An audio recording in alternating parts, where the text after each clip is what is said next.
नमस्कार, मैं हूं आपके साथ मयंक। तो देखिए, गजा से इस वक्त की बड़ी खबर, हमास ने सभी 20 बंधकों को रिहा कर दिया है और उन्हें आईडीएफ को सौंप दिया गया है। All 20 living hostages in Gaza now have been handed over to the Israeli military.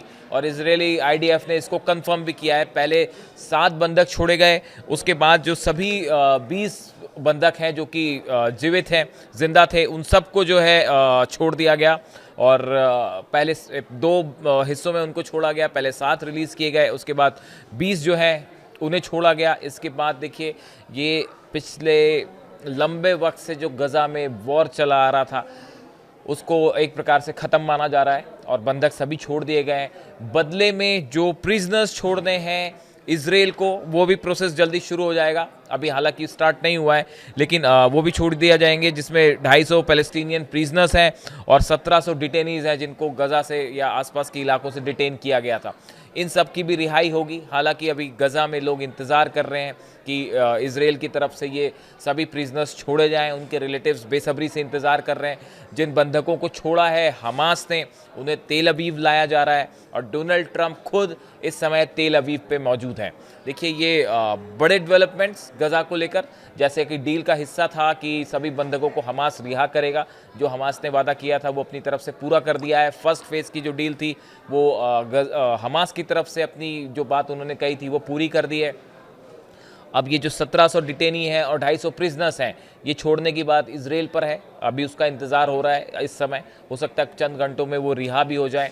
और देखिए, इसी बीच जो है अमेरिकी राष्ट्रपति डोनाल्ड ट्रंप, उन्होंने अनाउंस किया है कि गजा युद्ध अब ख़त्म हो चुका है और वो खुद जो है तेल अवीव में है इस समय, इसराइल की पार्लियामेंट को एड्रेस करेंगे। और इसी बीच में जो परिवार हैं इसराइली, जिनके परिवार वाले जो बंधक थे, उन्हें कहा गया रियाम बेस पहुंच जाएं। ये वो इलाका है जहां से गजा से एंटर होंगे इसराइल के अंदर ये सभी बंधक। और तेल अवीव का जो होस्टेजेस स्क्वायर बनाया है, वहाँ पे एक बड़ा स्क्रीन लगाया गया है जहाँ पे जो इस समय जो है हज़ारों इजरायली नागरिक जो हैं वो जमा है। उसमें बहुत सारे लोग ऐसे हैं जिनके रिलेटिव्स आने हैं और उनमें सब में ऑब्वियसली खुशी का माहौल है, जश्न का माहौल है कि बंधक छूट रहे हैं।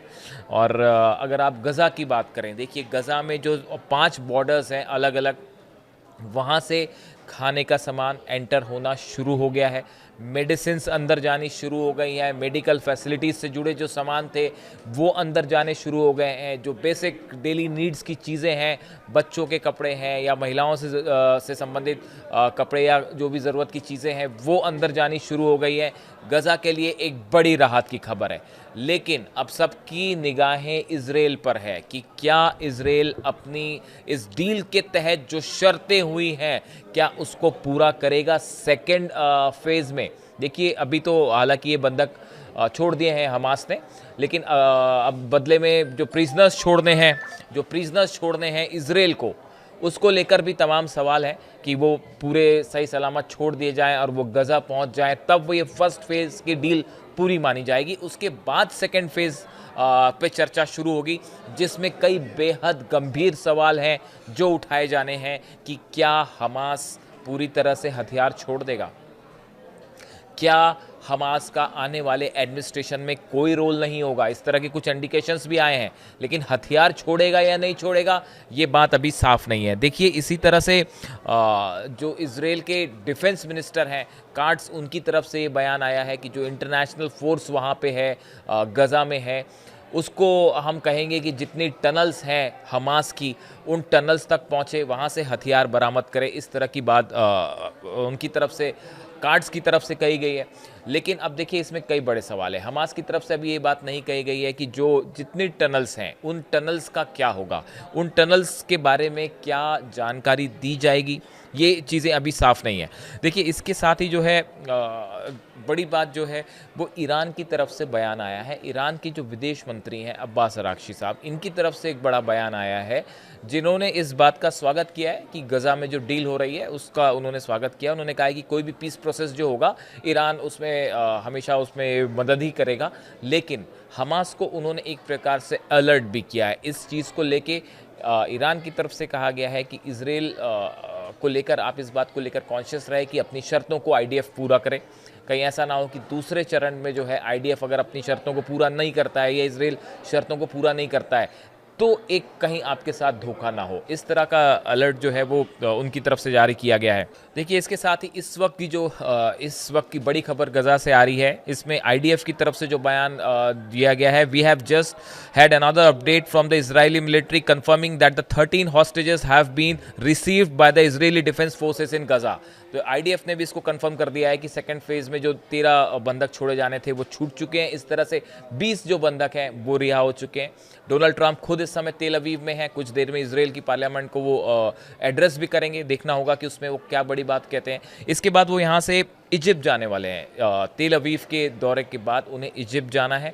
इजिप्ट में एक बड़ी बैठक होगी जिसमें फ़िलिस्तीनी अथॉरिटी के जो नेता है महमूद अब्बास वो भी उसमें शामिल होंगे, जिसमें गज़ा के एडमिनिस्ट्रेशन को लेकर बड़ा प्लान तैयार होगा कि आगे गज़ा में किस तरह से लोकल बॉडी एक बनाई जाएगी जो वहाँ पे निर्माण का काम फिर से शुरू करेगी और उसमें कौन कौन शामिल होगा और एक इंटरनेशनल कमेटी होगी जो उसको मॉनिटर करेगी।